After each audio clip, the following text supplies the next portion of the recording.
ధ్వజారోహణ జరుగుతున్నది. ఈరోజు రెండో రోజు కార్యక్రమము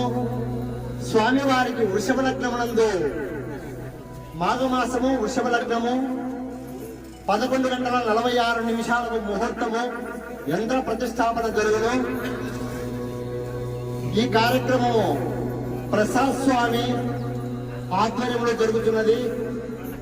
ఈ కార్యక్రమానికి సహకరించిన ధర్మకర్త ఆలయ ధర్మకర్త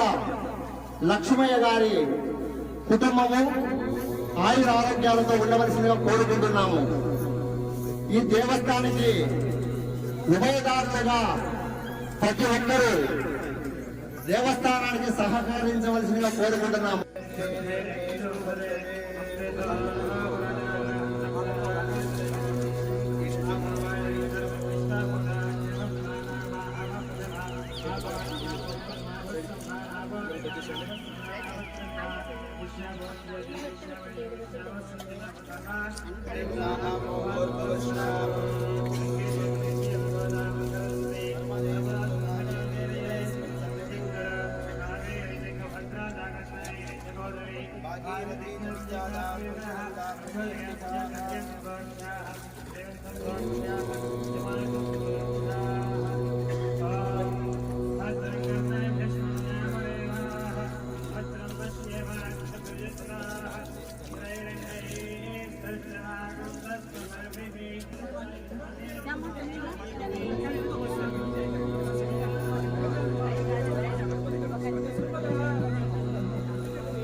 Gracias.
महासेनाय धीमहि तन्नो सुब्रह्मण्येश्वर प्रचोदयात् तत्पुरुषाय विद्महे श्री महागणाधिपति देवताभ्यो नमः ओम सर्वदेवताभ्यो नमः गन्धोदकेन स्नानं समर्पयामि माङ्गल्यस्नानम् ओम सर्वमङ्गलमाङ्गल्ये शिवे सर्वार्थसाधिके शरण्ये त्र्यम्बके देवी नारायणे नमोस्तुते महादेव्ये च विद्महे विष्णुपत्न्ये च धीमहि तन्नो लक्ष्मी प्रचोदयात् सुवर्णदिव्या माङ्गल्यस्नानं समर्पयामि ओम तत्पुरुषाय विद्महे वक्रतुण्डाय धीमहि तन्नो दन्ते प्रचोदयात् तत्पुरुषाय विद्महे महासेनाय धीमहि तन्नो श्रवका प्रचोदयात् माङ्गल्यस्नानं समर्पयामि सुगन्धद्रव्यस्नानम् ओम अस्वदाय च गोदाय धनादाय महाधने धनं हेतुषदां देवी सर्वकामार्थसिद्धये सुगन्धद्रव्यस्नानं समर्पयामि ओम सत्यमे महितमे प्रेतमे कामसमे कामसमे शोमनसमे भद्रन्तमे श्रेयसमे वस्तुसमे सूतमे नन्दमे ताजमे तर्काजमे ज्ञानसमे कृतमे विष्णुमे मनन्तमे संवितमे ज्ञानन्तमे सूतमे प्रचोदमे सीरतमे रैतमे वदन्तमे अप्रदन्तमे क्षन्तमे नवैतमे जीवादुतमे दीर्घा निपन्तमे नविन्तमे मे भेजमे सगन्तमे शरणतमे भजन्त्रे भजन्त्रे भजन्त्रे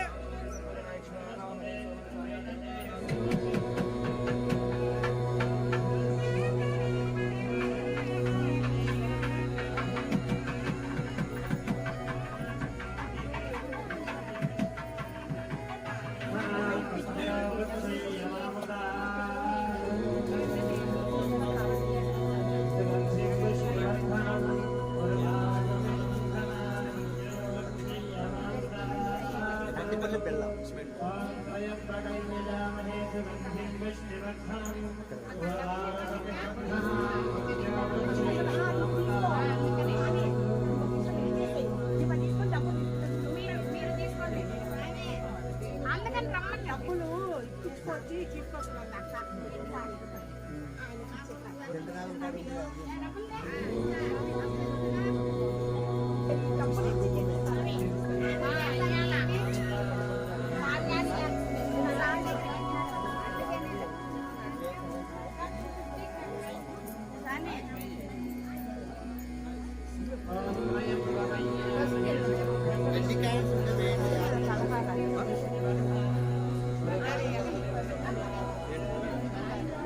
అడిగినారు కదా అడిగితే ఏం అడిగి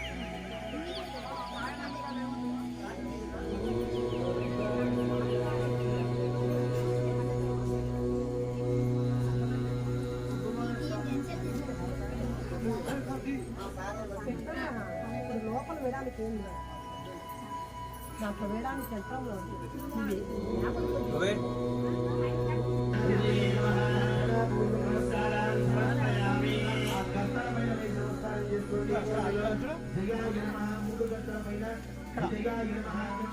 మళ్ళా పక్క పోవాలా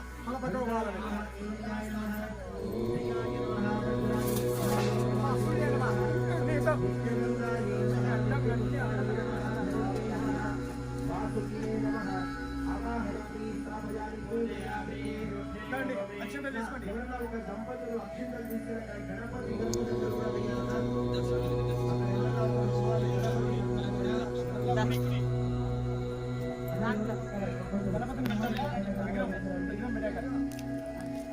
ఓం భద్రాయ నమః ఓం పుష్పజనకే నమః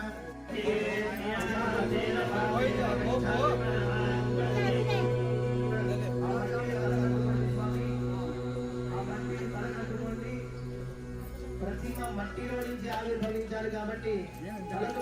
ప్రతి ఒక్కరు నమస్కారం చేసుకోవాలి.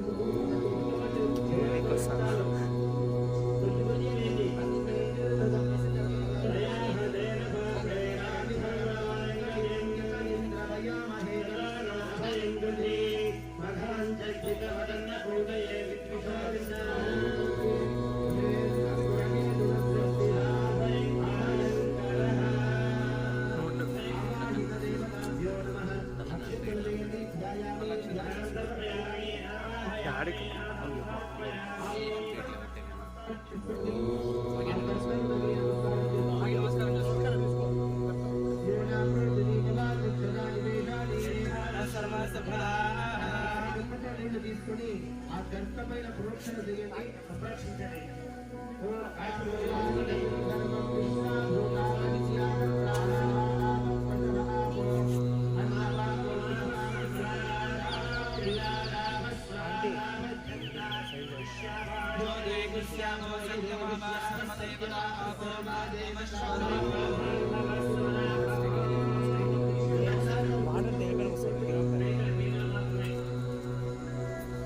ఓం ఓషాధయ సంవాదం తే సర్వేదః యస్మై గుణమయ ఇందరు జంటలు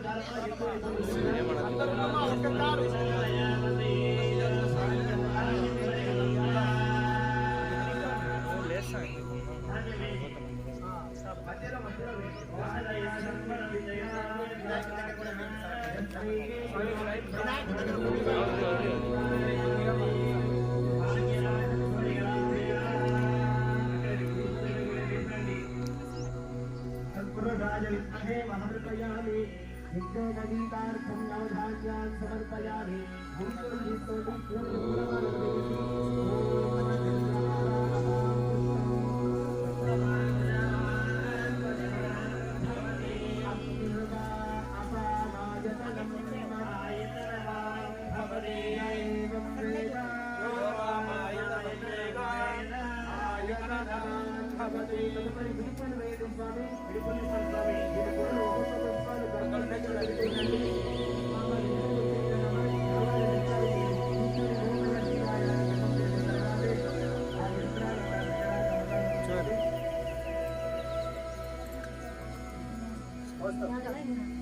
పుష్పైః పూజయామి ఓం దామోదరాయ నమః ఓం కృష్ణాయ నమః ఓం దేవాయ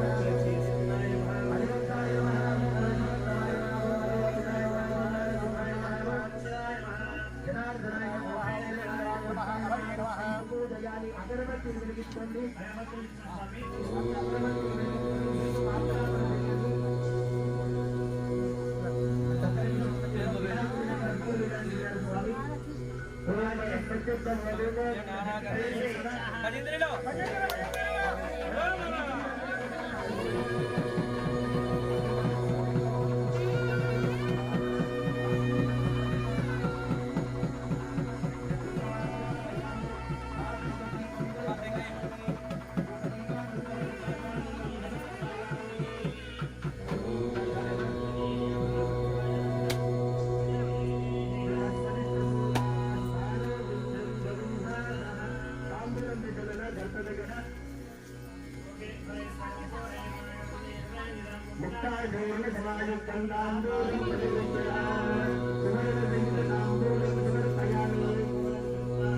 మంగళకృత నీరాజనం ఒక నిమ్మకాయ తీసుకొని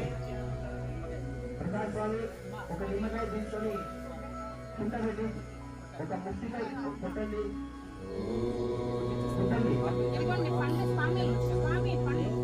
నిమ్మకాయలు పెట్టి మధ్యలో ఉన్నటువంటి గంట దగ్గర మాత్రమే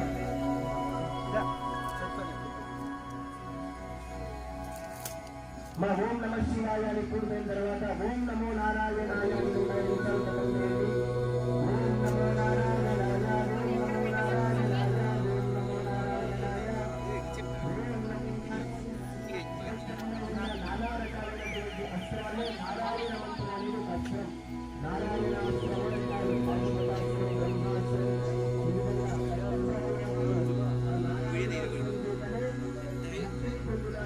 ఇలాంటి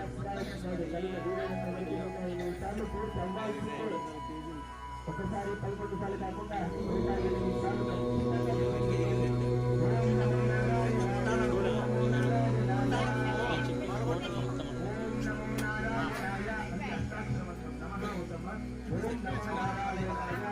ఓం నమో నారాయణాయ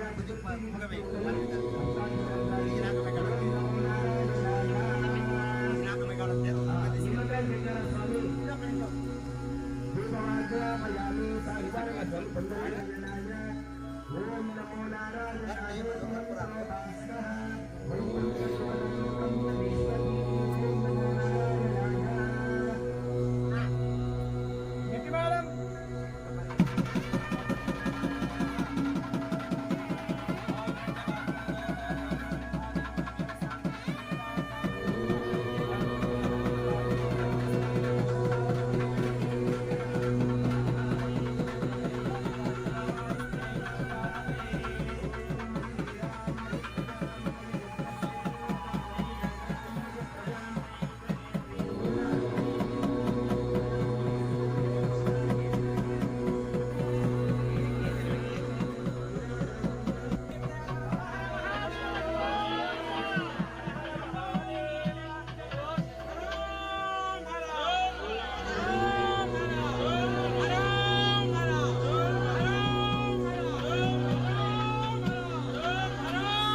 బాబాయ్ అక్కడ పెట్టేసేయండి. ఎందరూ కూర్చోబెట్టా కాయన్స్ మేము లోపల దుబ్బేస్తాం.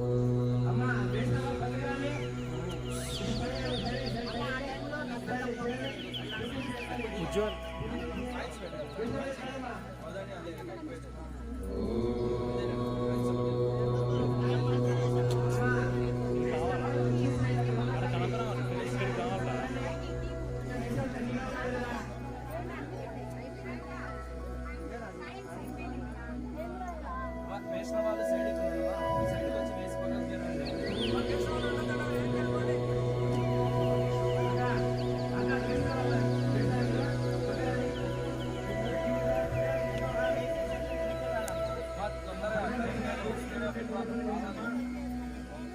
ఓం త్రయంబకం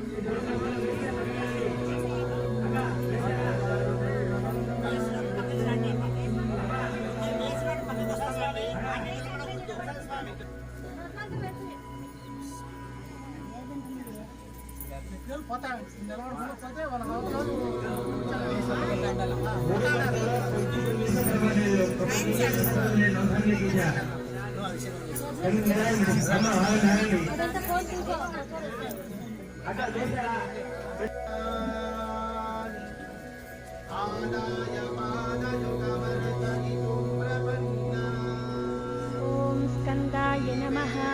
ఓం గుహాయ నమః ఓం షణ్ముఖాయ నమః ఓం పాలనేత్రసుతాయ నమః ఓం ప్రభవే నమః ఓం పింగళాయ నమః ఓం కృత్తికాసూనవే నమః ఓం శిఖివాహాయ నమః ఓం ద్విషన్నేత్రాయ నమః ఓం శక్తిధరాయ నమః ఓం పిశితాశప్రభంజనాయ నమః ఓం తారకాసురసంహాత్రే నమః ఓం రక్షోబలవిమర్దనాయ నమః ఓం మత్తాయ నమః ఓం ప్రమత్తాయ నమః ఓం ఉన్మత్తాయ నమః ఓం సురసైన్యసురక్షకాయ నమః ఓం దేవసేనాపతయే నమః ఓం ప్రాజ్ఞాయ నమః ఓం కృపాళవే నమః ఓం భక్తవత్సలాయ నమః ఓం ఉమాసుతాయ నమః ఓం శక్తిధరాయ నమః ఓం కుమారాయ నమః ఓం క్రౌంచదారణాయ నమః ఓం సేనానియే నమః ఓం అగ్నిజన్మనే నమః ఓం విశాఖాయ నమః ఓం శంకరాత్మజాయ నమః ఓం శివస్వామినే నమః ఓం గుణస్వామినే నమః ఓం సర్వస్వామినే నమః ఓం సనాతనాయ నమః ఓం అనంతశక్తయే నమః ఓం అక్షోభ్యాయ నమః ఓం పార్వతీప్రియనందనాయ నమః ఓం గంగాసుతాయ నమః ఓం సరోద్భూతాయ నమః ఓం ఆహూతాయ నమః ఓం పావకాత్మజాయ నమః ఓం జృంభాయ నమః ఓం ప్రజృంభాయ నమః ఓం ఉజృంభాయ నమః ఓం కమలాసన సంస్థితాయ నమః ఓం ఏకవర్ణాయ నమః ఓం ద్వివర్ణాయ నమః ఓం త్రివర్ణాయ నమః ఓం సుమనోహరాయ నమః ఓం చతుర్వర్ణాయ నమః ఓం పంచవర్ణాయ నమః ఓం ప్రజాపతయే నమః ఓం అహర్పతయే నమః ఓం అగ్నిగర్భాయ నమః ఓం శమీగర్భాయ నమః ఓం విశ్వరేతసే నమః ఓం సురారిఘ్నే నమః ఓం హరిద్వర్ణాయ నమః ఓం శుభకరాయ నమః ఓం వటవే నమః ఓం వటువేషభృతే నమః ఓం పూషాయ నమః ఓం గభస్తియే నమః ఓం గహనాయ నమః ఓం చంద్రవర్ణాయ నమః ఓం కళాధరాయ నమః ఓం మాయాధరాయ నమః ఓం మహామాయినే నమః ఓం కైవల్యాయ నమః ఓం శంకరాత్మజాయ నమః ఓం విశ్వయోనయే నమః अमीयात्मा नमः ॐ तेजोनिधये नमः ॐ अनामयाय नमः ॐ परमेष्टिने नमः ॐ परब्रह्माय नमः ॐ वेदगर्भाय नमः ॐ विरात्सुताय नमः ॐ कुलिन्दकन्याभर्ताय नमः ॐ महासारस्वतावृताय नमः ॐ आश्रिताखिलधात्रे नमः ॐ चोरघ्नाय नमः ॐ भोगनाशनाय नमः ॐ अनन्तमूर्तये नमः ॐ आनन्दाय नमः ॐ शिखिण्डीकृतकेतनाय नमः ॐ दम्भाय नमः ॐ परमडम्भाय नमः ॐ महाडम्भाय नमः ॐ कृपाकरये नमः ॐ कारणोपात्तदेहाय नमः ॐ कारणातीतविग्रहाय नमः ॐ अनीश्वराय नमः ॐ अमृताय नमः ॐ प्राणाय नमः ॐ प्राणायामपारायणाय नमः ॐ विरुद्धहन्त्रे नमः ॐ वीरघ्नाय नमः ॐ रक्तास्याय नमः ॐ श्यामकन्धराय नमः ॐ सुब्रह्मण्याय नमः ॐ गुहाय नमः ॐ प्रीताय नमः ॐ ब्राह्मण्याय नमः ॐ ब्राह्मणप्रियाय नमः ॐ वेदवेद्याय नमः ॐ अक्षयफलदाय नमः ॐ वल्लीदेवसेनासमेत श्रीसुब्रह्मण्यस्वामिने नमः ॐ स्कन्दाय नमः ॐ गुहाय नमः ॐ षण्मुखाय नमः ॐ कालनेत्रसुताय नमः ॐ प्रभवे नमः ॐ पिङ्गलाय नमः ॐ कृत्तिकासूनवे नमः ॐ शिखिवाहाय नमः ॐ विषण्नेत्राय नमः ॐ शक्तिधराय नमः ॐ पिशिताशप्रभञ्जनाय नमः ॐ तारकासुरसंहात्रे नमः ॐ रक्षोबलविमर्दनाय नमः ॐ मत्ताय नमः ॐ प्रमत्ताय नमः ॐ उन्मत्ताय नमः ॐ सुरसैन्यसुरक्षकाय नमः ॐ देवसेनापतये नमः ॐ राज्ञाय नमः ॐ कृपाळवे नमः ॐ भक्तवत्सलाय नमः ॐ उमासुताय नमः ॐ शक्तिधराय नमः ॐ कुमाराय नमः ॐ क्रौञ्चधारणाय नमः ॐ सेनानिये नमः ॐ अग्निजन्मने नमः ॐ विशाखाय नमः ॐ शङ्करात्मजाय नमः ॐ शिवस्वामिने नमः ॐ गुणस्वामिने नमः ॐ सर्वस्वामिने नमः ॐ सनातनाय नमः ॐ अनन्तशक्तये नमः ॐ अक्षोभ्याय नमः ॐ पार्वतीप्रियनन्दनाय नमः ॐ गङ्गासुताय नमः ॐ सरोद्भूताय नमः ॐ आहूताय नमः ॐ पावकात्मजाय नमः ॐ जृम्भाय नमः ॐ प्रजृम्भाय नमः ॐ उज्जृम्भाय नमः ॐ कमलासनसंस्थिताय नमः ॐ एकवर्णाय नमः ॐ द्विवर्णाय नमः ॐ त्रिवर्णाय नमः ॐ सुमनोहराय नमः ॐ चतुर्वर्णाय नमः ॐ पञ्चवर्णाय नमः ॐ प्रजापतये नमः ॐ अहर्पतये नमः ॐ अग्निगर्भाय नमः ॐ शमीगर्भाय नमः ॐ विश्वरेतसे नमः ॐ सुरारिघ्ने नमः ॐ हरिद्वर्णाय नमः ॐ शुभकराय नमः ॐ वटवे नमः ॐ वटवेशभृते नमः ॐ कुशाय नमः ॐ घबस्तिये नमः ॐ गहनाय नमः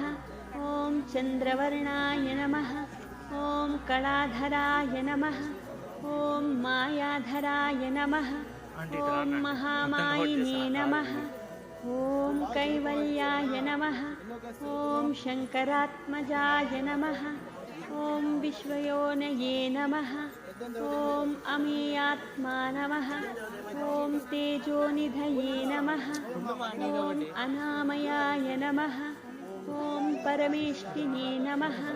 ॐ परब्रह्माय नमः ॐ वेदगर्भाय नमः ॐ विरात्सुताय नमः ॐ पुलिन्दकन्याभर्ताय नमः ॐ महातारकप्रतावृताय नमः ॐ आश्रिताखिलधात्रे नमः ॐ चोरघ्नाय नमः ॐ रोगनाशनाय नमः ॐ अनन्तमूर्तये नमः ॐ आनन्दाय नमः ॐ शिखिण्डीकृतकेतनाय नमः ॐ दम्भाय नमः ॐ परमडम्भाय नमः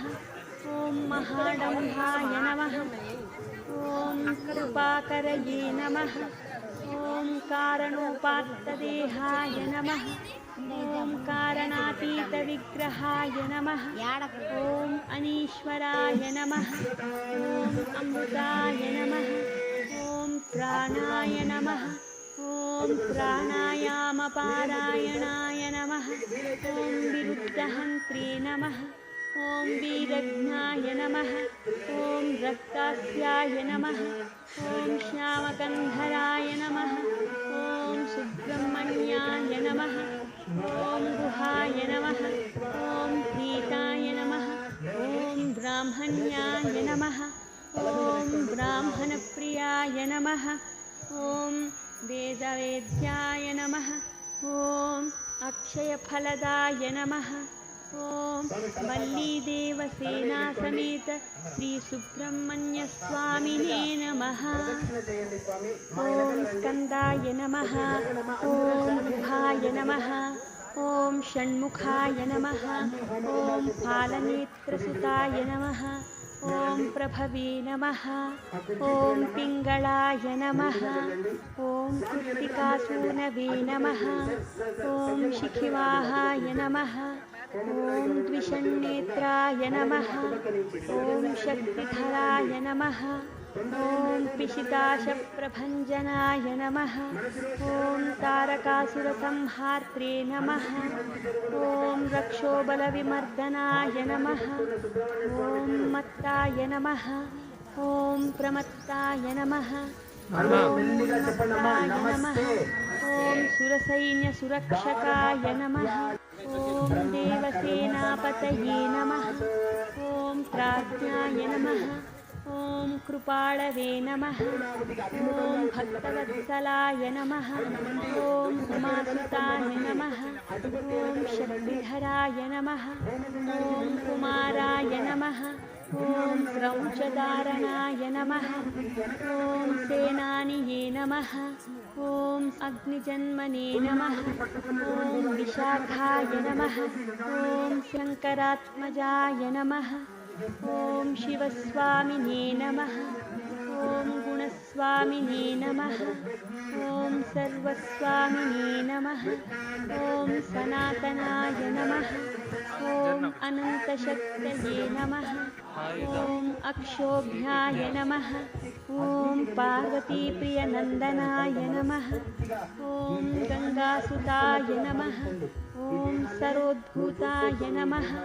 ॐ आहूताय नमः ॐ पावकात्मजाय नमः ॐ जृम्भाय नमः ॐ प्रजृम्भाय नमः ॐ उज्जृम्भाय नमः ॐ कमलासनसंस्तुताय नमः ॐ एकवर्णाय नमः ॐ द्विवर्णाय नमः ॐ त्रिवर्णाय नमः ॐ सुमनोहराय नमः ॐ चतुर्वर्णाय नमः ॐ पञ्चवर्णाय नमः ॐ प्रजापतये नमः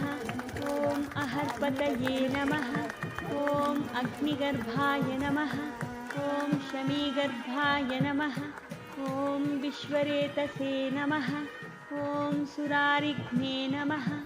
ॐ हरिद्वर्णाय नमः ॐ शुभकराय नमः ॐ वटवे नमः ॐ वटुवेशभृते नमः ॐ पूषाय नमः ॐ घवस्तिये नमः ॐ गहनाय नमः ॐ चन्द्रवर्णाय नमः ॐ कलाधराय नमः ॐ मायाधराय नमः ॐ महामायिने नमः ॐ कैवल्याय नमः ॐ शङ्करात्मजाय नमः ॐ विश्वयोनये नमः ॐ अमेयात्मा नमः ॐ तेजोनिधये नमः ॐ अनामयाय नमः ॐ परमेष्टिने नमः ॐ परब्रह्माय नमः ॐ वेदगर्भाय नमः ॐ विरात्सुताय नमः ॐ पुलिन्दकन्याभर्ताय नमः ॐ महासारस्वतावृताय नमः ॐ आश्रिताखिलधात्रे नमः ॐ चोरघ्नाय नमः ॐ रोगनाशनाय नमः ॐ अनन्तमूर्तये नमः ॐ आनन्दाय नमः ॐ शिखिण्डीकृतकेतनाय नमः ॐ दम्भाय नमः ॐ परमडम्भाय नमः ॐ महाडम्भाय नमः ॐ कृपाकरये नमः ॐ कारणोपात्तदेहाय नमः ॐ कारणातीतविग्रहाय नमः ॐ अनीश्वराय नमः ॐ अमृताय नमः ॐ प्राणाय नमः ॐ प्राणायामपारायणाय नमः ॐ विरुद्धहन्त्रे नमः ॐ वीरज्ञाय नमः ॐ रक्तास्याय नमः ॐ श्यामकन्धराय नमः ॐ सुब्रह्मण्याय नमः ॐ गुहाय नमः ॐ प्रीताय नमः ॐ ब्राह्मण्याय नमः ॐ ब्राह्मणप्रियाय नमः ॐ वेदवेद्याय नमः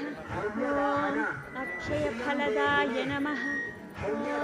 वल्लीदेवसेनासमेत श्रीसुब्रह्मण्यस्वामिने नमः ॐ स्कन्दाय नमः ॐ गुहाय नमः ॐ षण्मुखाय नमः ॐ कालनेत्रसुताय नमः ॐ प्रभवे नमः ॐ पिङ्गळाय नमः ॐ कृत्तिकासूनवे नमः ॐ शिखिवाहाय नमः ॐ द्विषण्नेत्राय नमः ॐ शक्तिधराय नमः ॐ पिशिताशप्रभञ्जनाय नमः ॐ तारकासुरसंहात्रे नमः ॐ रक्षोबलविमर्दनाय नमः ॐ मत्ताय नमः ॐ प्रमत्ताय नमः ॐ उन्मत्ताय नमः ॐ सुरसैन्यसुरक्षकाय नमः ॐ देवसेनापतये नमः ॐ प्राज्ञाय नमः ॐ कृपाळवे नमः ॐ भक्तवत्सलाय नमः ॐ उमासुताय नमः ॐ शक्तिधराय नमः ॐ कुमाराय नमः ॐ स्रौंचदारणाय नमः ॐ सेनानिये नमः ॐ अग्निजन्मने नमः ॐ विशाखाय नमः ॐ शङ्करात्मजाय नमः ॐ शिवस्वामिने नमः ॐ गुणस्वामिने नमः ॐ सर्वस्वामिने नमः ॐ सनातनाय नमः ॐ अनन्तशक्तये नमः ॐ अक्षोभ्याय नमः ॐ पार्वतीप्रियनन्दनाय नमः ॐ गङ्गासुताय नमः ॐ सरोद्भूताय नमः ॐ आहूताय नमः ॐ पावकात्मजाय नमः ॐ जृम्भाय नमः ॐ प्रजृम्भाय नमः ॐ उज्जृम्भाय नमः ॐ कमलासनसंस्तुताय नमः ॐ एकवर्णाय नमः ॐ द्विवर्णाय नमः ॐ त्रिवर्णाय नमः ॐ सुमनोहराय नमः ॐ चतुर्वर्णाय नमः ॐ पञ्चवर्णाय नमः ॐ प्रजापतये नमः ॐ अहर्पतये नमः ॐ अग्निगर्भाय नमः ॐ शमीगर्भाय नमः ॐ विश्वरेतसे नमः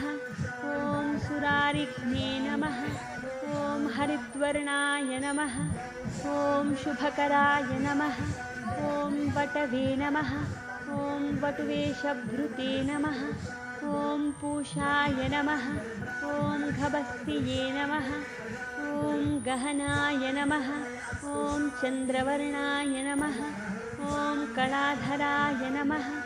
ॐ मायाधराय नमः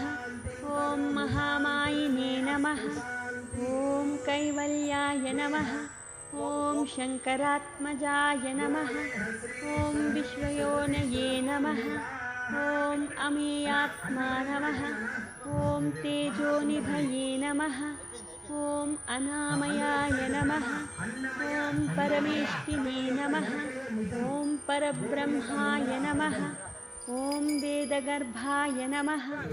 ॐ विरात्सुताय नमः ॐ पुलिन्दकन्याभर्ताय नमः ॐ महातारस्वतावृताय नमः ॐ आश्रिताखिलधात्रे नमः ॐ चोरघ्नाय नमः ॐ रोगनाशनाय नमः ॐ अनन्तमूर्तये नमः ॐ आनन्दाय नमः ॐ शिखिण्डीकृतकेतनाय नमः ॐ डम्भाय नमः ॐ परमडम्भाय नमः ॐ महाडम्भाय नमः ॐ कृपाकरये नमः ॐ कारणोपात्तदेहाय नमः ॐ कारणातीतविग्रहाय नमः ॐ अनीश्वराय नमः ॐ अमृताय नमः ॐ प्राणाय नमः ॐ प्राणायामपारायणाय नमः ॐ विरुद्धहन्त्रे नमः ॐ वीरघ्नाय नमः ॐ रक्तास्याय नमः ॐ श्यामकन्धराय नमः ॐ सुब्रह्मण्याय नमः ॐ गुहाय नमः ॐ प्रीताय नमः ॐ ब्राह्मण्याय नमः